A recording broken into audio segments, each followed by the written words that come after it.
Saudara Anda menyaksikan segmen Kompas Bisnis bersama saya Putri Oktaviani.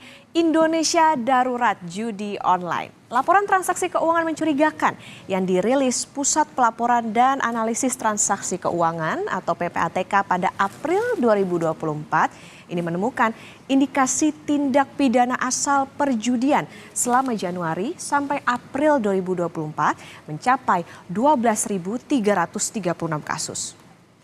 Geram dengan maraknya judi online, Presiden Joko Widodo larang masyarakat melakukan judi online. Presiden menekankan judi online membuat pelakunya mempertaruhkan masa depan dirinya dan keluarga. Presiden bilang pemerintah secara serius memberantas judi online dengan membentuk Satgas Judi Online. Pernyataan Presiden ini menyusul banyaknya masalah sosial yang diakibatkan oleh jeratan judi online. Jangan judi, jangan berjudi, baik secara offline maupun online. Sudah banyak terjadi karena judi, harta benda habis terjual, karena judi suami istri bercerai, karena judi melakukan kejahatan, melakukan kekerasan, bahkan tidak sedikit yang menimbulkan korban jiwa. Judi itu bukan hanya mempertaruhkan uang, bukan hanya sekedar game atau iseng-iseng berhadiah, tapi judi itu mempertaruhkan masa depan.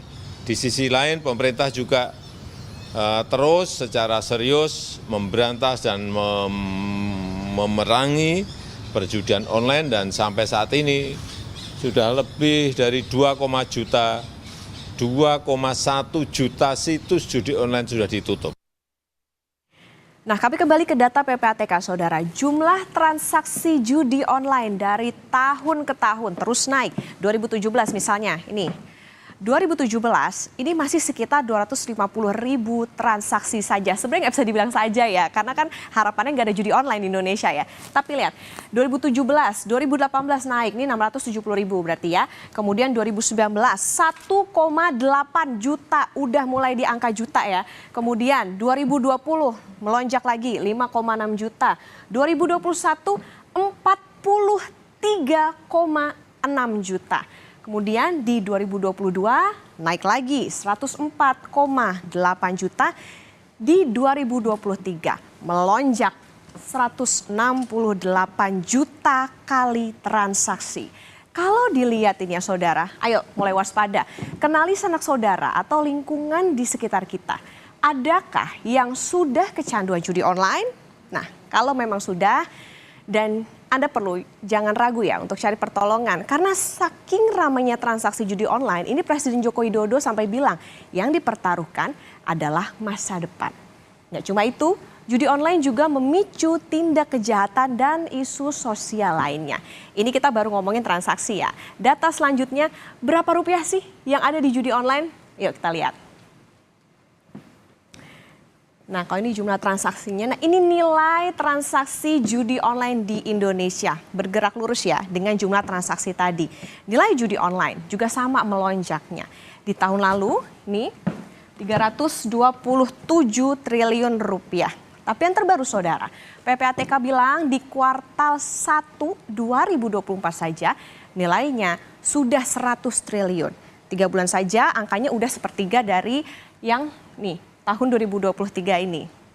Saking sudah daruratnya judi online, Otoritas Jasa Keuangan turut menginstruksikan industri perbankan untuk melakukan verifikasi, identifikasi, meningkatkan uji tuntas, penelusuran juga pendataan atau profiling pemilik rekening yang terindikasi melakukan transaksi terkait judi online. Nah, OJK bilang dengan cara ini gerak pelaku judi online bisa lebih sempit. Selain pemblokiran rekening yang terkait dengan judi online, Otoritas Jasa Keuangan juga meminta perbankan melakukan identifikasi terhadap pemilik nama rekening yang terindikasi melakukan transaksi terkait judi online. Ketua Dewan Komisioner OJK, Mahendra Siregar bilang OJK juga memasukkan daftar rekening nasabah terkait judi online ke Sistem Informasi Program Anti Pencucian Uang. Perbankan menutup rekening yang berada dalam satu Customer Identification File atau CIF yang sama. OJK juga memasukkan daftar rekening nasabah terkait transaksi judi online ke dalam sistem informasi program anti pencucian uang dan pencegahan pendanaan terorisme yang dikenal dengan sistem SIGAP, sehingga dapat diakses oleh seluruh lembaga jasa keuangan dan mempersempit ruang gerak pelaku judi online. Nah, saudara, keseriusan pemerintah perangi judi online dilakukan dengan pembentukan Satgas Judi Online dan Perpres Satgas Judi Online yang akan segera diterbitkan. Menkominfo Budi Ari bilang Satgas Judi Online akan dipimpin Menko Polhukam Hadi Cahyanto. Ya, Pak, tadi kan sudah bilang ketuanya Menko Polhukam, wakilnya Menko PMK, ketua harian bidang pencegahan Menkominfo, ketua harian bidang penegakan hukum Pak Kapolri. Ya, memastikan bahwa pemberantasan judi online dan pinjaman online ilegal ini memang harus komprehensif. Nggak bisa separuh-separuh, harus semua lini bekerja bersama-sama. Setelah bahas fenomena judi online, setelah ini saudara di Kompas Bisnis banyak politisi yang diangkat menjadi komisaris BUMN. Terima kasih saudara, Anda masih bersama kami di Kompas Bisnis. Pengangkatan sejumlah tokoh dan politikus menjadi komisaris di Badan Usaha Milik Negara atau BUMN menjadi sorotan publik karena rentan konflik kepentingan. Benarkah komisaris yang dipilih memiliki kedekatan secara politis dengan pemerintah yang akan berkuasa? Kompas Bisnis sudah bersama Heri Gunawan, pengamat BUMN. Pak Heri, selamat pagi. Selamat pagi, Mbak Okta. Iya, Pak Heri, ini kan kita tahu ya ada beberapa nama yang sekarang muncul kalau bisa dibilang selain karena mereka punya hubungan kedekatan dengan Pak Jokowi, juga ada beberapa yang bisa dibilang ini petinggi TKN Prabowo Gibran waktu itu ketika masa pemilu. Nah, sebetulnya syarat material yang harus dipenuhi sebagai komisaris itu kan tentunya memiliki integritas, dedikasi, punya atau paham masalah manajemen perusahaan.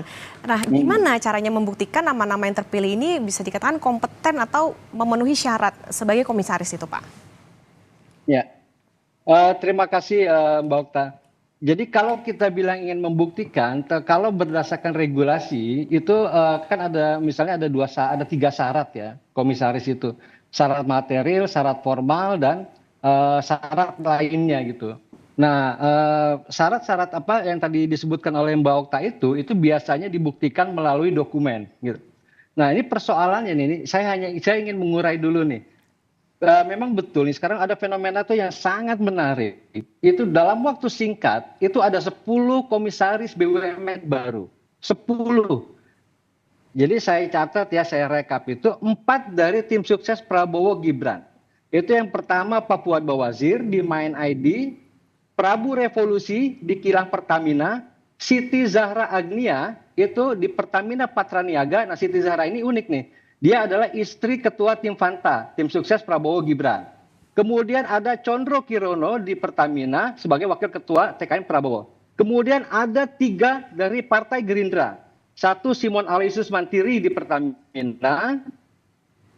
Kemudian ada Siti Nurizka Putri di Pupuk Sriwijaya, anak perusahaan pupuk Indonesia.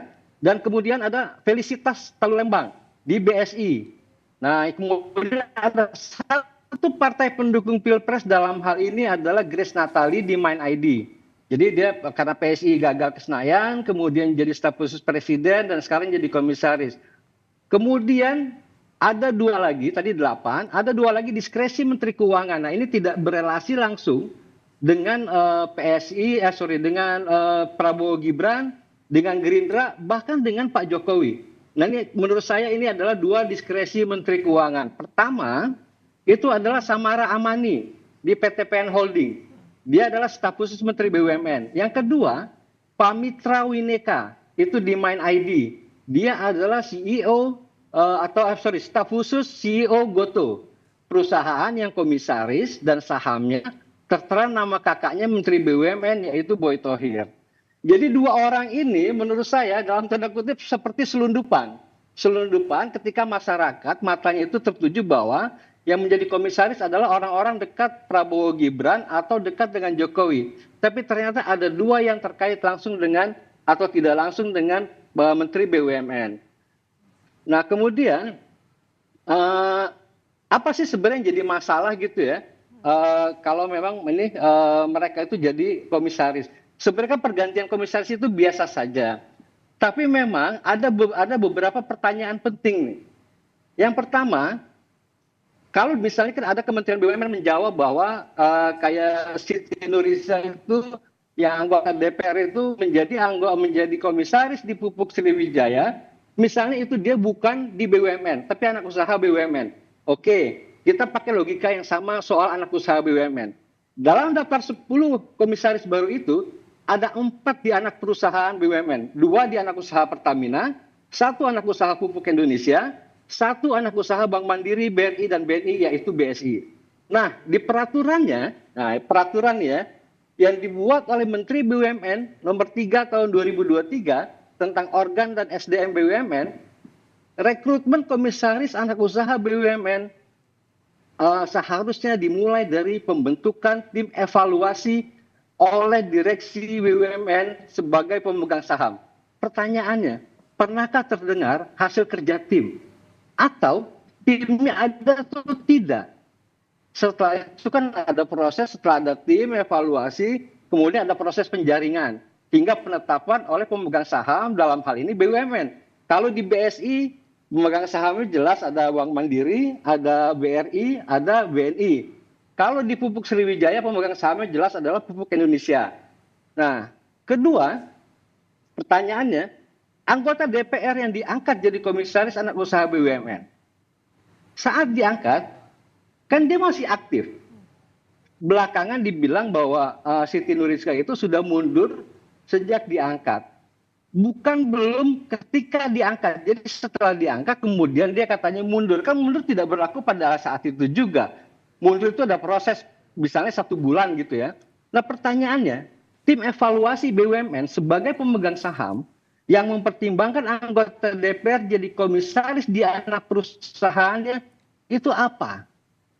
Jangan-jangan ini adalah dropping dari Kementerian BUMN gitu. Nah, ini banyak pertanyaan sekali gitu. Yang ketiga, misalnya pertanyaan terakhir lah ya. Komisaris BUMN itu harus memenuhi tadi seperti Mbak Okta bilang itu ada syarat material dan syarat formal. Syarat material itu ada 5. Memahami masalah, memiliki pengetahuan, dan lain-lain itu ya. Kemudian juga menyediakan waktu yang cukup. Kemudian syarat formalnya juga ada 5 syarat formal. Tidak pernah dihukum dan bla bla bla gitu ya. Nah, kemudian ketika dia lakukan uji kompetensi, itu setidaknya ada 20 item. Ini sesuai regulasi loh. Ada 20 item. Nah, apakah proses-proses itu dilalui oleh Kementerian BUMN sebagai kuasa pemegang saham dari negara atau dari pemerintah? Nah, jadi itu juga pertanyaan. Kemudian juga ada beberapa yang misalkan yang masih aktif jadi di pengurus, misalnya gini, Komisaris Utama Pertamina Pak Aloysius itu kan tercatat sebagai anggota Dewan Pembina Partai Gerindra. Itu sesuai dengan SK yang dikeluarkan oleh Kementerian Hukum dan HAM. Sementara di regulasi BUMN, pengurus BUMN dalam hal ini direksi dan komisaris tidak boleh terlibat di partai politik. Nah, kira-kira gitu. Itu gambarannya. Lalu pertanyaannya bagaimana kita mengujinya? Ya susah kan, selalu dijawab oleh Kementerian BUMN. Ya ini dong, kita kasih waktu dia untuk bekerja. Ya gimana prosesnya aja, menurut saya dalam tanda kutip itu udah cenderung cacat. Gitu, karena melanggar etika gitu. Oke. Ya, kira-kira gitu. Yang jadi pertanyaan juga kan tadi mungkin yang disoroti oleh Pak Heri soal gimana nih prosesnya sebetulnya kok nggak kelihatan prosesnya gimana tiba-tiba simsalabim jadi komisaris gitu. Nah, yang menarik juga Pak, ini tadi kalau saya perhatikan soal kompetensi nih Pak, ini kan juga yang paling disorot ya. Bahkan nggak sedikit yang bilang kalau ini tuh aspek terlemah untuk diterapkan di perusahaan. Apa sih Pak sebetulnya resikonya buat BUMN terutama, kebijakan apa yang bakal nggak optimal kalau misalnya orang-orang yang jadi komisaris ini tiba-tiba bisa dikatakan mereka nggak memenuhi standar kompetensi itu sendiri? Iya. Sekarang gini Mbak, tugasnya komisaris itu sesuai regulasi apapun yang bicarain tentang Dewan Komisaris, itu tugasnya cuma 2+1. 2 itu adalah mengawasi direksi dalam mengelola perusahaan. Kemudian yang kedua, memberikan nasihat kepada direksi supaya perusahaan ini dikelola sesuai dengan ADART, tidak melanggar hukum dan lain-lain. Dan yang ketiga, jangan lupa, Dewan Komisaris itu mengevaluasi direksi. Bisa dibayangkan kalau anggota Dewan Komisaris tidak memiliki kompetensi yang memadai. Apa yang mau dievaluasi? Misalnya gini, ambil contoh yang paling yang ekstrim ya. Misalnya ini sekarang saya direksi PTPN, gitu ya. Tiba-tiba karena saya tahu ini ininya komisarisnya ada yang tidak menguasai, saya kemudian penyimpanan bisnis saya ekspansinya ke industri garmen, Mbak. Saya berkilah, ini penting industri garmen. Kenapa? Karena karyawan kita ribuan. Industri garmen itu akan hidup dari kita sendiri, misalnya kayak gitu. Bla bla bla bla. Belum lagi ngomongin soal teknis, soal pengolahan hasil yang dibuat oleh yang diterima oleh PTPN atau dari Main ID atau dari Pertamina. Industri Pertamina juga begitu besar, beragam. Anda bisa bayangin dia tidak punya kompetensi, misalnya tidak punya kompetensi manajemen. Oke lah nggak punya kompetensi manajemen, tapi punya kompetensi ekonomi makro. Oh nggak punya juga, oke deh, punya kompetensi ilmu politik. Sehingga mampu membaca pergerakan arah politik yang akan mempengaruhi kondisi perekonomian atau policy misalnya. Baik. Kalau nggak mampu juga yang lain, ya sudah deh, mendingan nggak usah gitu. Ya, artinya memang yang diwaspadai adalah soal konflik kepentingan ya Pak ya. Tapi sebenarnya gimana sih Pak proses ideal pengangkatan komisaris di perusahaan strategis? Gimana kalau Pak Heri lihat selama ini prakteknya di Indonesia? Nah, sebenarnya dari sisi peraturan, dari regulasi itu menurut saya itu udah ideal. Tapi yang menjadi masalah kan kalau di regulasi itu, kalau untuk industri keuangan itu sudah mereka harus berhadapan dengan OJK untuk melakukan fit and proper test. Tapi kalau misalnya dia bukan industri keuangan, maka fit and proper test atau prosedurnya itu juga dilakukan oleh internal BUMN, oleh Kementerian BUMN misalnya. Tapi bisa juga Kementerian BUMN menyewa lembaga profesional. Tapi saya yakin proses itu ada yang tidak dijalankan. Saya percaya itu kenapa? Ambil contoh, mohon maaf ya, saya sebut nama aja kebetulan. Misalkan Samara Amani, dia di awal sekitar katakanlah dia di 13 Desember itu diangkat jadi staf khusus. 19 Desember kemudian jadi komisaris PTPN. Dalam sekitar seminggu, apa yang bisa dilakukan oleh pemerintah? Padahal ketika mengangkat komisaris BUMN itu ada penjaringan. Kalau penjaringan itu kan artinya lebih dari satu calonnya. Katakanlah ada 3, kemudian dilihat tadi seperti Mbak Okta bilang syarat materialnya, syarat formalnya, memadai, ternyata yang memadai cuma 2. Dari 2 kan akan dilakukan uji kepatutan dan kelayakan. Nah dari situ baru, ini cocok nih, sesuai dengan yang dibutuhkan misalnya oleh PTPN saat ini. Misalnya dia ahli teknologi informasi, karena memang ada digitalisasi di PTPN, dia aja deh, gitu. Nah sehingga dia bisa mengawasi dan memberikan nasihat yang baik untuk kemajuan perusahaan. Jadi itu kan proses itu tidak transparan, Mas, persoalannya gitu. Ya, betul. Nah itu jangan-jangan itu diabaikan gitu. Ya, jadi memang kalau tadi dikatakan kalau memang dari pemerintah sendiri mengatakan oke, udah lolos secara uji kelayakan dan juga kepatutan, tapi yang jadi harapannya tentu orang-orang yang akhirnya mengisi jabatan komisaris ini adalah yang tentunya kompeten ya Pak ya, karena jangan sampai ini nanti karena mereka sebelumnya sempat dekat misalnya dengan Pak Jokowi ataupun juga Prabowo Gibran, maka nanti dikhawatirkan bisa adanya konflik kepentingan di sana. Tentu kita nggak mengharapkan itu. Baik, terima kasih Pak Heri Gunawan, pengamat BUMN sudah bersama di Kompas Bisnis. Sehat selalu Pak.